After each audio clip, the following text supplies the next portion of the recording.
6. 황금빛 초대장을 처음 발견한 아이.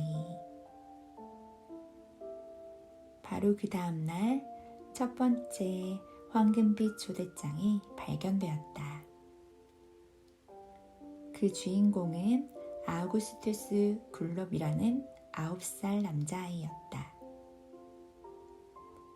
버켓씨가 집으로 가져온 석간신문 첫 장에 그 아이의 사진이 대문짝만하게 실려 있었다. 사진 속의 아이는 초강력 펌프로 잔뜩 부풀려 놓은 것처럼 뒤룩뒤룩 살이 쪄 있었다.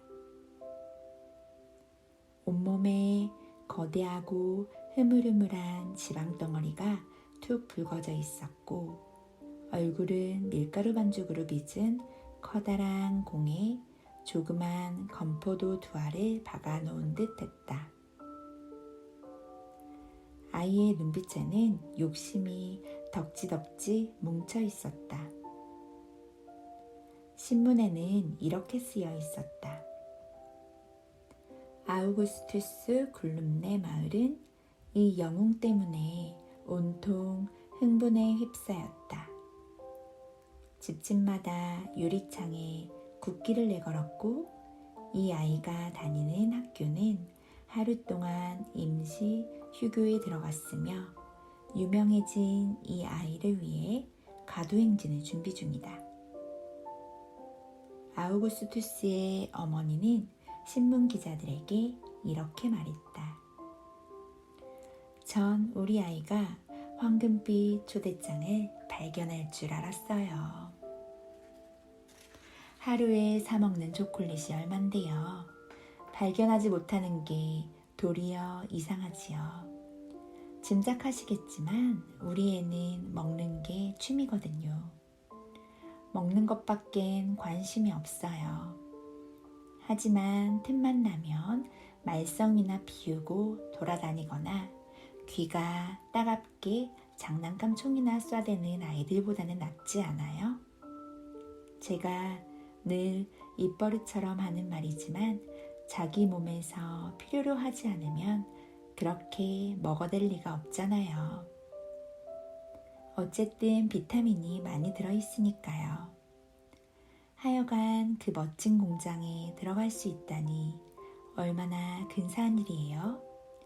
우리 아이가 기특해 죽겠어요. 조세핀 할머니가 말했다. 그 엄마 정말 꼴불견이네.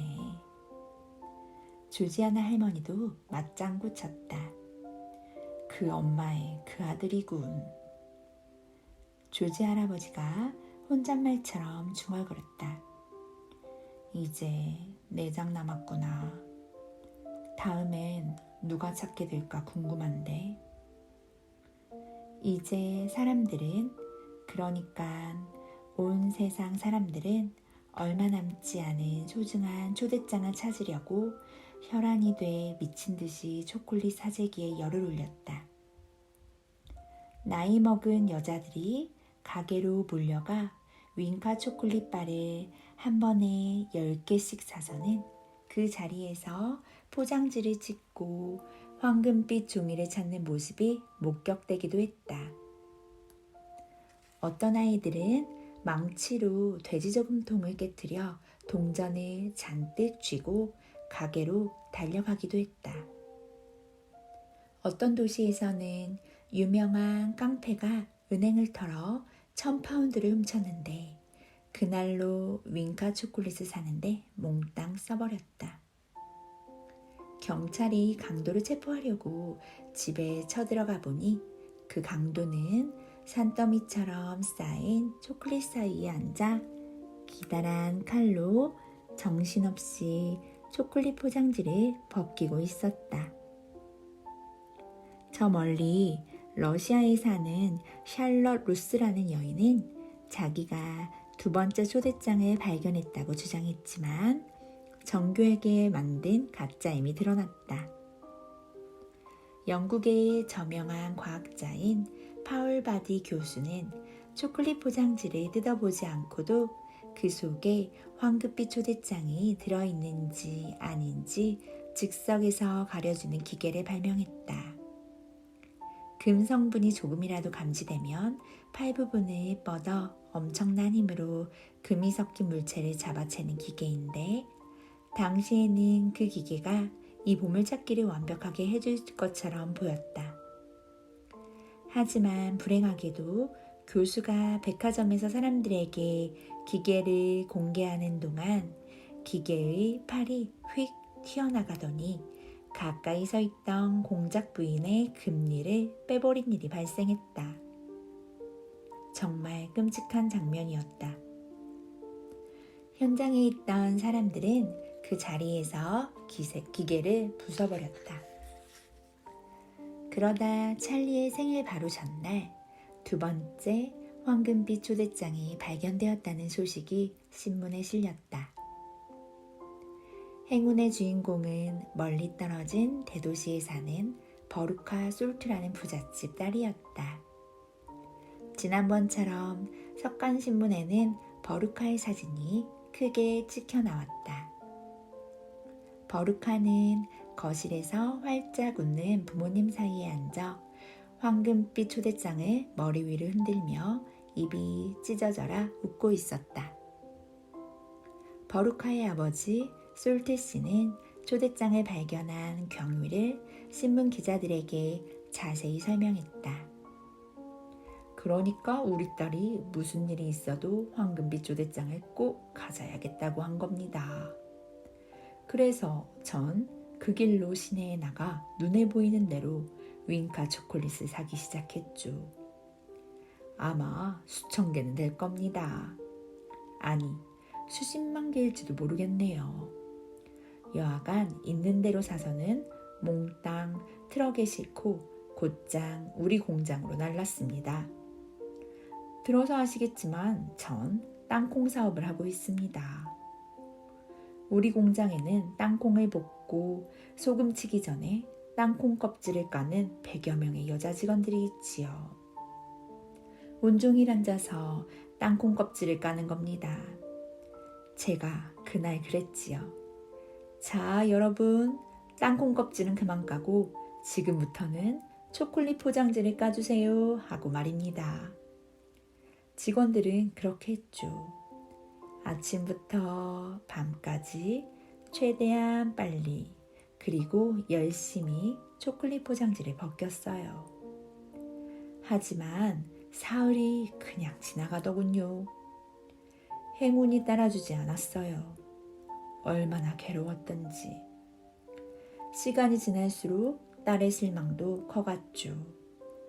퇴근해서 집으로 가면 딸이 저를 보자마자 소리를 지르는 겁니다. 황금빛 초대장은 어디 있어요? 난 황금빛 초대장이 꼭 필요하단 말이에요. 라고 말이죠. 그러면서 마룻바닥에 벌렁 드러누워 발버둥을 치고 고래고래 악을 쓰면서 때를 썼답니다. 정말 안쓰러워서 못 보겠더군요. 그래서 딸이 저토록 원하는데 무슨 일이 있어도 끝까지 찾아야겠다고 마음먹었습니다. 그런데 나흘째 되는 날 저녁 직원 하나가 소리를 치는 겁니다. 찾았어요. 황금빛 초대장이에요. 제가 말했죠. 어서 줘요. 어서. 저는 황금빛 초대장을 받아 곧장 집으로 달려가 사랑하는 딸에게 주었습니다. 버루카는 잃어버렸던 웃음을 되찾았고 우리 가족도 이전처럼 다시 행복해졌지요. 조세핀 할머니는 영 못마땅한 기색이었다. 이 애는 그 뚱보 녀석보다 심하네. 조지아나 할머니도 마찬가지였다. 이런 아이는 따끔하게 매를 들고 키워야 하는데. 찰리는 중얼거리듯 말했다. 이의 아빠는 정정당당하게 황금빛 초대장을 찾은 게 아니에요, 할아버지. 그렇죠. 조 할아버지가 말했다. 할아버지가 나를 버려놓았구나. 저렇게 오냐오냐 키워서 좋을 게 하나도 없단다. 내 말을 명심해라, 찰리. 엄마가 말했다. 이제 잠자리 들어야지, 찰리.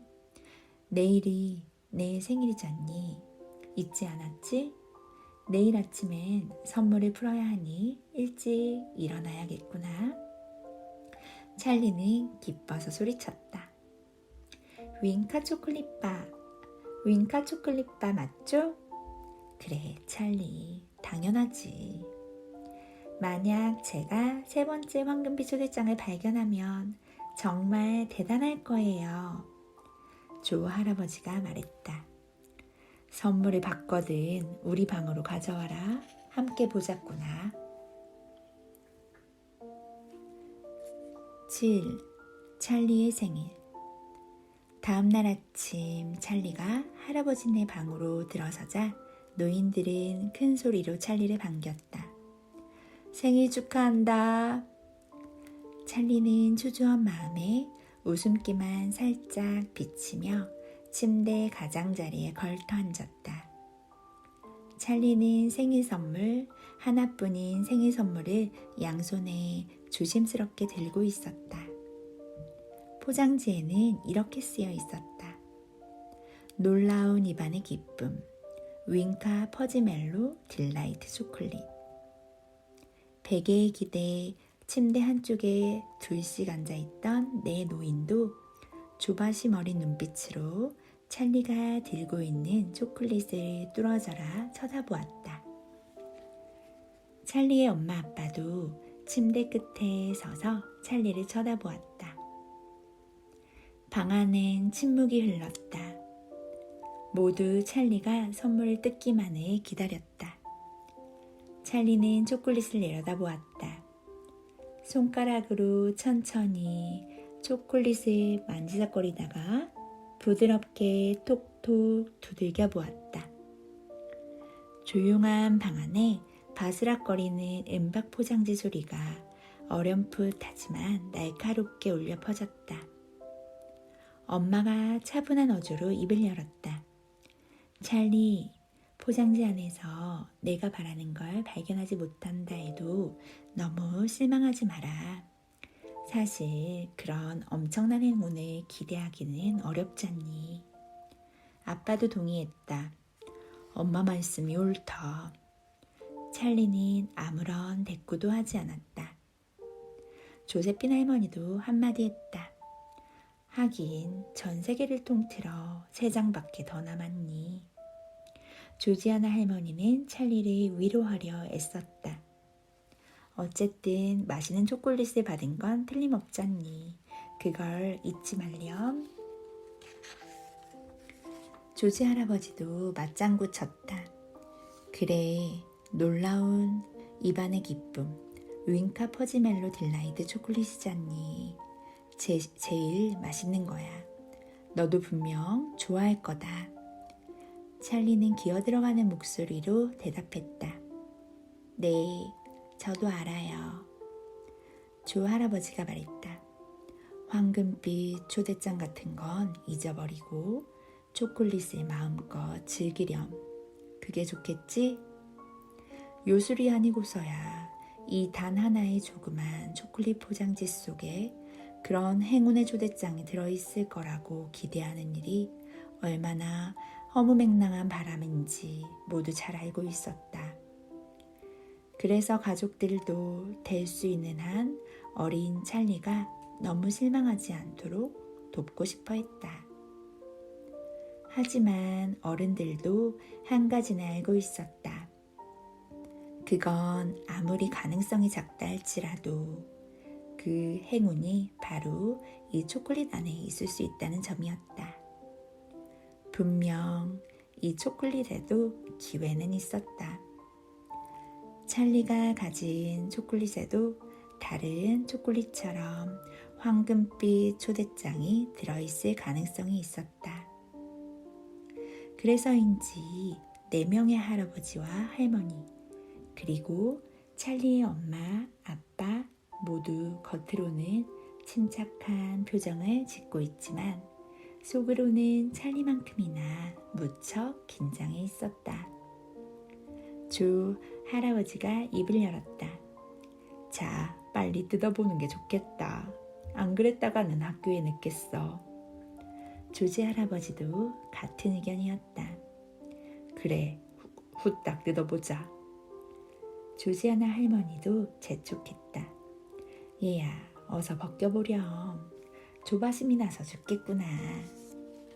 찰리는 아주 천천히 초콜릿 포장지 한 귀퉁이를 뜯기 시작했다. 노인들은 주름이 쭈글쭈글한 앙상한 목을 쭉 빼고는 몸을 앞으로 숙였다. 찰리는 긴장감을 더 이상 견딜 수 없다는 듯 대뜸 초콜릿 포장지의 한가운데를 푹 찢었다. 그러자 옅은 갈색의 부드러운 초콜릿이 찰리 무릎 위로 떨어졌다. 하지만 그 어디에도 황금빛 초대장은 보이지 않았다. 조 할아버지는 애써 활짝 웃어 보이며 말했다. 자, 이젠 됐다. 우리가 예상했던 대로네. 찰리가 고개를 들었다. 노인들 모두 찰리를 쳐다보고 있었다. 찰리는 슬픈 미소를 작게 지어 보였다. 그러고는 어깨를 으쓱하고 초콜릿을 집어들어 엄마에게 내밀면서 말했다. 엄마도 조금 드세요. 우리 다 같이 나눠 먹어요. 조금씩 맛이라도 보셔야지요. 엄마는 반대했다. 그럴 수는 없단다. 모두 큰 소리로 말했다. 안 돼. 그건 안 돼. 그런 건 생각도 안 했단다. 전부 내 몫인걸. 찰리는 돌아서서 조 할아버지에게도 초콜릿을 권하면서 고집을 피웠다. 그러지 마시고 좀 드세요. 하지만 그 누구도 초콜릿에 입을 대는 사람은 없었다. 엄마는 뼈만 앙상한 찰리의 어깨에 팔을 두르고 말했다. 학교 갈 시간이 다 됐구나. 어서 가렴. 이러다 늦겠다.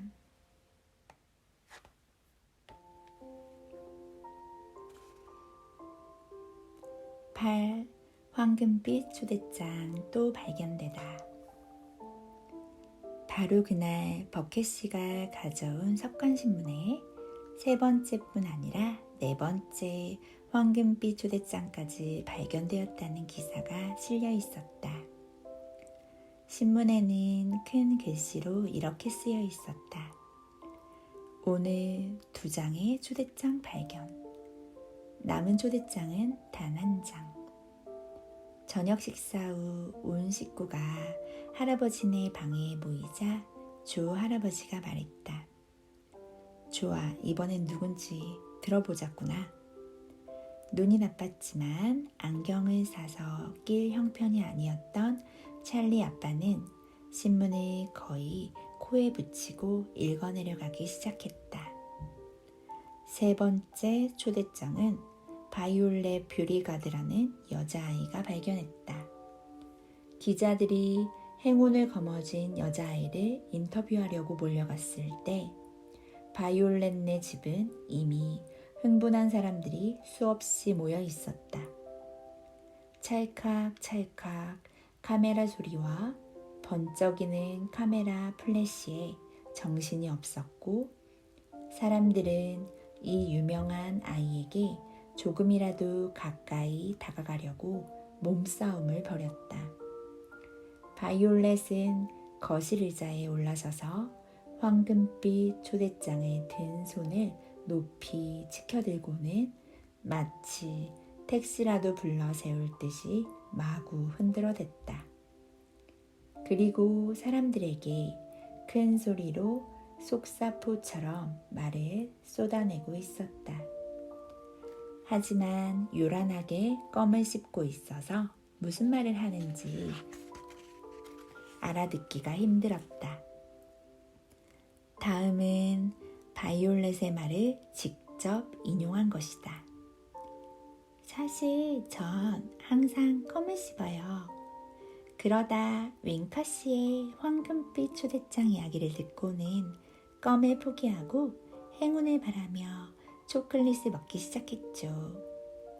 물론 지금은 다시 껌을 씹어요. 전 정말 껌이 좋아요.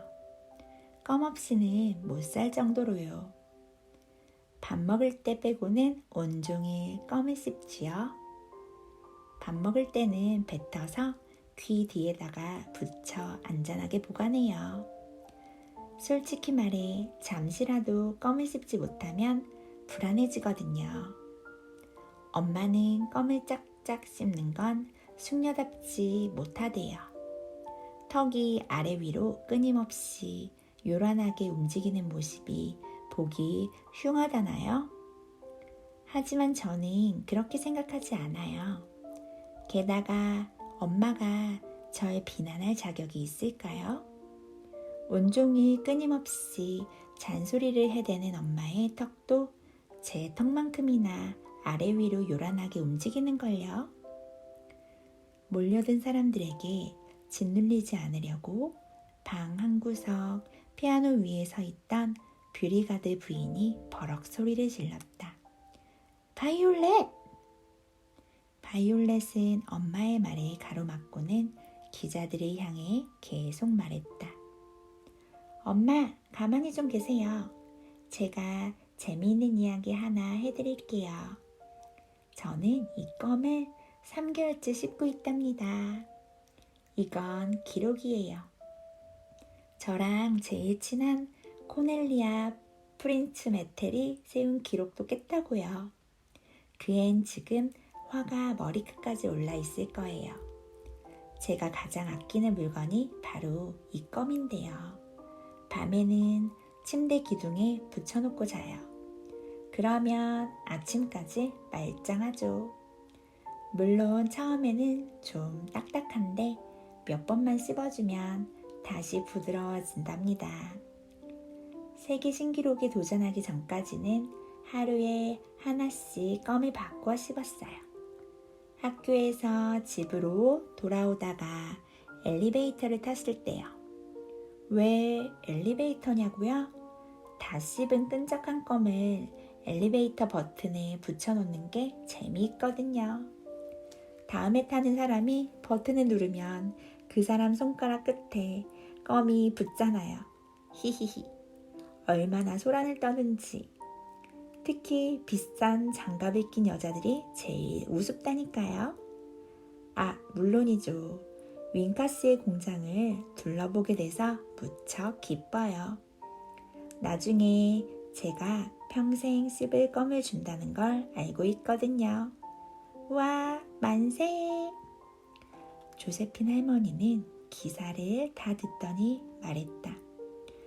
되먹지 못한 아이군. 조지아나 할머니도 같은 생각이었다. 천박해. 저렇게 줄곧 껌만 씹는 아이는 결국 끝이 좋지 못해. 두고 보라지. 찰리가 물었다. 네 번째 아이는 누구예요? 아빠는 다시 신문에 코를 박고 들여다보면서 대답했다. 어디 보자. 아하, 여기 있구나. 네 번째 초대장의 주인공은 마이크 TV라는 아이이다. 조세핀 할머니가 중얼거렸다. 보나마나 아주 고약한 녀석일 거다. 아니면 내 손에 장을 지져. 찰리 엄마는 할머니의 말을 가로막았다. 잠깐만요, 어머니. 마저 듣고 말씀하세요. 아빠는 계속 신문을 읽어내려갔다. 기자들이 집으로 찾아갔을 때 TV씬의 집도 다른 집들이 그랬던 것처럼 광분한 사람들로 난장판이었다. 하지만 행운을 잡은 마이크는 소란스러운 분위기에 몹시 신경이 날카로워져 있었다. 마이크는 화가 나서 소리를 질렀다. 이 바보들, 내가 텔레비전 보는 게 안 보여요? 방해하지 말라고요.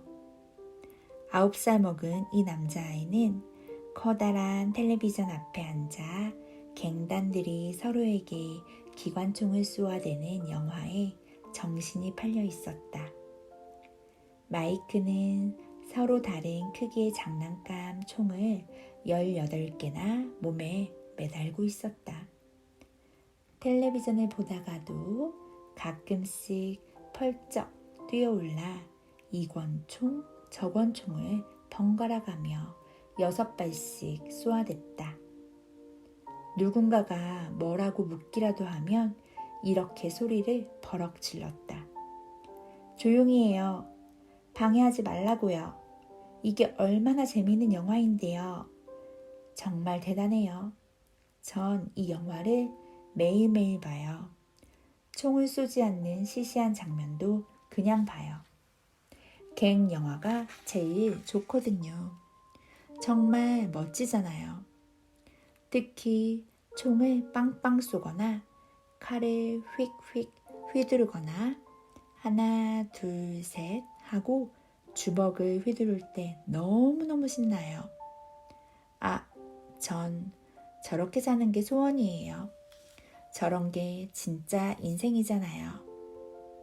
제 말 믿으세요. 진짜 멋지다니까요. 라고 말했다. 조세핀 할머니가 말을 가로채며 끼어들었다. 이제 그만해라. 더 이상 들어줄 수가 없구나. 조지아나 할머니도 같은 생각이었다. 누가 아니래요. 요즘 아이들은 다 저 모양인가 보죠. 요 며칠 사이에 신문에 난 아이들이 다 그렇잖아요. 찰리 아빠는 할머니에게 미소를 지어 보이며 대답했다. 그렇지 않아요. 그런 아이들도 물론 있지만 사실은 꽤 많기는 하지만 전부 그런 건 아니에요. 그때 조지 할아버지가 말했다. 이제 딱 한 장 남았구나. 조지아나 할머니는 퉁명스럽게 대꾸했다. 그러게 말이에요. 내가 장담하는데 나머지 한 장도 분명히 어떤 못된 녀석에게 돌아갈 거예요. 내가 내일 저녁에 양배추 수프를 먹을 거라는 사실처럼 분명히. 9. 조 할아버지 모험을 하다. 다음날 학교에서 돌아온 찰리는 할아버지네 방으로 갔다. 깨어있는 사람은 조 할아버지 뿐이었다. 나머지 세 노인은 모두 큰 소리로 코를 골며 자고 있었다. 쉿! 조 할아버지는 찰리에게 조용히 하라는 신용을 하면서 가까이 오라고 손짓했다. 찰리는 발 뒤꿈치를 들고 살살 걸어가 침대 옆에 섰다. 할아버지는 찰리에게 씩 미소를 지어 보이더니 한 손을 베개 밑으로 쑥 집어넣고 뒤적이기 시작했다. 손을 다시 빼내자 낡은 가죽 지갑이 손에 들려 있었다. 할아버지는 이불 밑에서 지갑을 열더니 거꾸로 들고 톡톡 털었다. 6펜스짜리 은화 한 입이 떨어졌다. 할아버지가 나지막한 소리로 속삭였다. 이 할아비가 몰래 모아둔 비상금이란다. 다른 식구들은 몰라. 이제 너와 나 둘이 마지막 초대장을 찾아 모험을 한 번 더 해보는 거야. 어떠냐? 응? 대신 내가 날 도와줘야겠다. 찰리도 들릴 듯 말 듯한 소리로 속삭였다. 할아버지, 정말 이 돈으로 그런 모험을 하고 싶으세요? 할아버지는 흥분한 나머지 침까지 튀겨가며 대답했다. 물론이지. 나도 황금빛 초대장을 찾고 싶은 마음이 굴뚝 같단다. 자, 이 돈을 가지고 제일 가까운 가게로 달려가서 맨 처음 보이는 윙카 초콜릿을 하나 사가지고 곧장 돌아오너라. 함께 뜯어보자. 은화를 받아 든 찰리는 황급히 방을 빠져나갔다. 5분쯤 지나 찰리가 집에 돌아왔다. 샀니? 목소리는 낮았지만 할아버지의 눈은 초롱초롱 빛났다. 찰리는 고개를 끄덕이며 바삭바삭 윙카 땅콩 초콜릿을 내밀었다. 허리를 바짝 세우고 앉은 할아버지는 두 손을 비비며 말했다. 자, 이리 바싹 붙어 앉으렴. 같이 뜯어보자. 준비됐지? 네, 준비됐어요. 좋아, 내가 먼저 살짝 벗겨보렴. 아니에요. 할아버지가 돈을 내셨으니까 할아버지가 뜯으세요. 포장지를 만지작거리는 할아버지의 손이 이루 말할 수 없이 바레를 떨렸다.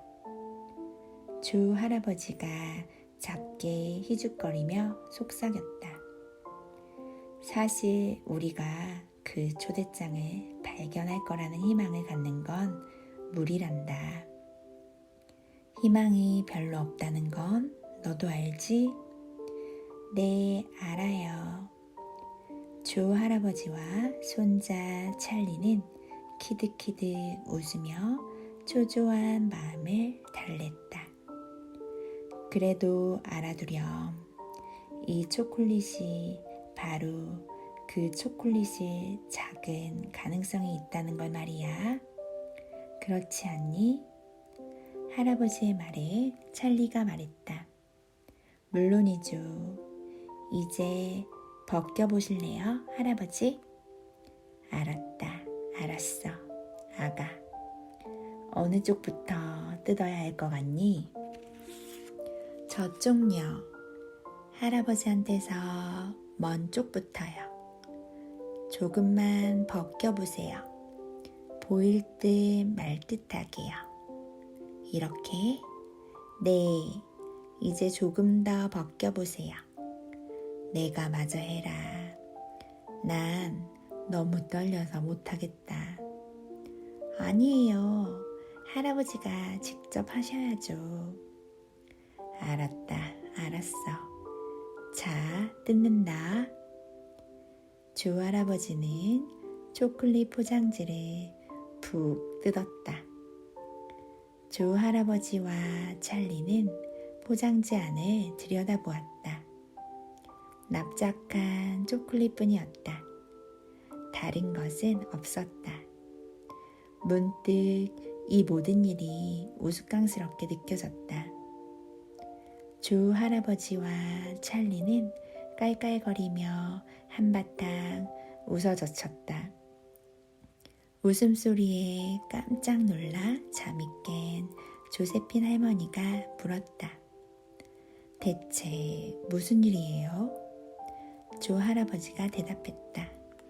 아무것도 아니에요. 잠이나 다시 자구려. 10. 굶주리는 찰리 가족. 그 다음 2주 동안 혹독한 추위가 몰아쳤다. 첫눈도 내렸다. 어느 날 아침 찰리가 학교에 가려고 옷을 입는 사이 갑자기 눈이 내리기 시작했다. 창가에 서 있던 찰리는 얼어붙은 듯한 잿빛 하늘에서 주먹만한 한방눈이 송이송이 날리는 모습을 보았다. 저녁 무렵에는 찰리네 작은 집 주위로 120cm나 되는 눈이 쌓였다. 찰리 아빠는 수북이 쌓인 눈을 삽으로 치워 현관에서 집 앞 도로까지 길을 내야 했다. 눈이 내리고부터는 얼음같이 차가운 강풍이 그칠 줄 모르고 불어닥쳤다. 아, 얼마나 매서운 추위던지. 찰리가 손을 대는 것마다 전부 얼음 같았다. 현관문을 나서면 모질고 매서운 바람이 칼처럼 찰리의 뺨을 애는 듯했다. 칼날 같은 바람은 싸늘한 소리를 내며 찰리네 집 창틈과 문틈으로 몰아쳐 들어왔다. 바람을 피할 만한 곳은 없었다. 내 노인은 침대에 한 대 붙어 누워 어떻게든 뼛속까지 스며드는 한기를 막아보려 했다. 황금빛 초대장에 대한 식구들의 열기는 식어버린 지 오래였다. 찰리 가족은 중대한 2가지 문제 외에는 아무 생각도 하지 않았다. 어떻게 하면 추위를 이겨낼지, 그리고 어떻게 하면 끼니를 해결할지, 날씨가 추워지면 이상하게도 식욕이 왕성해진다. 김이 모락모락 나는 진한 수튜나 따끈따끈한 사과파이 같이 추위도 이기고 맛도 좋은 음식이 먹고 싶어진다. 원하는 걸 거의 다 먹을 수 있는 많은 사람들은 자신이 깨닫고 있는 것보다 훨씬 운이 좋은 사람들이다. 하지만 찢어지게 가난한 찰리 가족은 그렇지 못했다. 추운 날씨가 계속될수록 찰리는 어쩔 줄을 모르게 심한 허기를 느꼈다. 생일날 받은 초콜릿과 조 할아버지가 사준 초콜릿은 조금씩 아껴 먹었는데도 바닥이 난 지 오래였고 하루 세끼를 멀건 양배추 숲으로 때웠다. 그러던 어느 날 양배추 수프마저 점점 묽어지기 시작했다. 그렇게 될 수밖에 없었던 이유는 찰리 아빠가 일하던 치약 공장이 갑자기 망해서 문을 닫았기 때문이었다. 다급해진 아빠는 다른 일자리를 구해보려고 했다. 하지만 운이 따라주지 않았다. 결국 단돈 몇 푼이라도 벌 수 있는 일은 거리에서 눈을 치우는 일이었다. 하지만 그렇게 벌어서는 7 식구가 먹을 양식의 4분의 1도 마련하기가 어려웠다. 집안 형편은 더욱더 나빠졌다. 아침은 겨우 빵 한 조각이 전부였고 점심도 고작 삶은 감자 반 개일 때가 많았다. 조금씩 하지만 분명하게도 찰리 가족 모두 굶주려 가고 있었다. 찰리는 날마다 힘겹게 눈길을 걸어 학교에 다녔다. 그때마다 어김없이 윙카스의 거대한 초콜릿 공장을 지나쳤다. 찰리는 하루도 빠짐없이 공장 앞에 멈추어 서서 작고 뾰족한 코를 하늘 높이 치켜들고는 달콤한 초콜릿 향기를 흠씬 들이마셨다. 어떤 날은 몇 분이고 꼼짝 않고 서서는 마치 초콜릿 냄새로 허기를 채우려는 듯 숨을 깊게 들이마셨다. 어느 몹시 추운 날 아침, 조 할아버지가 담요 밖으로 고개만 빠끔 내밀고 말했다. 저 아이만은 제대로 먹어야 하는데 우리 늙은이들이야 신경 쓸 게 뭐 있나. 하지만 찰리는 한창 자라는 아이잖아. 애가 얼마나 야유였는지 해골같이 변했다고.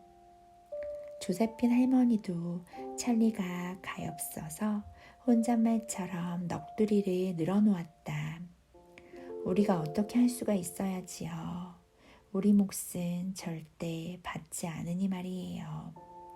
오늘 아침에도 제 엄마가 빵을 찰리 그릇에 슬쩍 밀어주었지만 손도 대지 않더라고요. 결국 애 엄마가 돌려받았잖아요. 조지 할아버지도 한마디 했다. 정말 착한 아이야. 이렇게 키워서는 안 되는데. 모진 추위는 계속되었다. 찰리는 날마다 조금씩 야위어 갔다. 얼굴은 무서울 정도로 창백해졌고 볼은 움푹 패어버렸다. 뼈와 가죽만 남았다고 할 만큼 말라서 피부 아래로 뼈 모양을 알아볼 수 있을 정도였다. 그대로 가다가는 찰리가 얼마나 버텨낼 수 있을지 의문이었다. 가끔 역경에 처한 아이들이 놀라운 지혜를 스스로 터득하는 경우가 있다. 찰리는 그런 지혜로 생활 습관을 조금씩 바꾸어 나갔다. 되도록 기운을 아끼기 위해서였다. 아침에는 10분 일찍 집을 나섰다. 학교에 뛰어서 가지 않을 수 있도록. 다른 아이들이 운동장에서 눈싸움을 하거나 눈 위에서 나뒹굴며 쉬는 시간 동안 찰리는 혼자 조용히 교실에 남아 있었다. 무엇을 하든 몸이 지치지 않게 서두르지 않고 항상 조심했다. 그러던 어느 날 오후였다. 얼굴에 얼음장 같은 바람을 맞으며 집으로 걷는데 눈 쌓인 도랑에 떨어진 은빛 물건이 문득 찰리 눈에 들어왔다. 찰리는 도랑으로 한두 발짝 내려서서 몸을 구부리고 자세히 살폈다. 눈 속에 반쯤 파묻혀 있었지만 찰리는 단번에 그것이 무엇인지 알아차렸다. 50펜스짜리 은화였다. 찰리는 재빨리 주위를 살펴보았다. 방금 지나간 사람이 떨어뜨렸나? 그건 아닌 듯 싶었다. 눈 속에 파묻혀 있는 걸 보면 그건 불가능한 이야기였다. 대여섯 사람이 코트 깃에 얼굴을 파묻고 눈을 뽀드득 밟으며 찰리 곁을 스쳐 지나갔다. 하지만 돈을 찾고 있는 사람은 아무도 없었다. 도랑에 쭈그리고 있는 어린아이를 눈여겨보는 사람도 없었다. 그렇다면 찰리의 차지가 될까? 이 50펜스짜리 은화가 찰리가 가져도 되는 걸까? 찰리는 조심스레 눈을 헤치고 동전을 파냈다. 더럽고 물에 젖긴 했지만 말짱했다.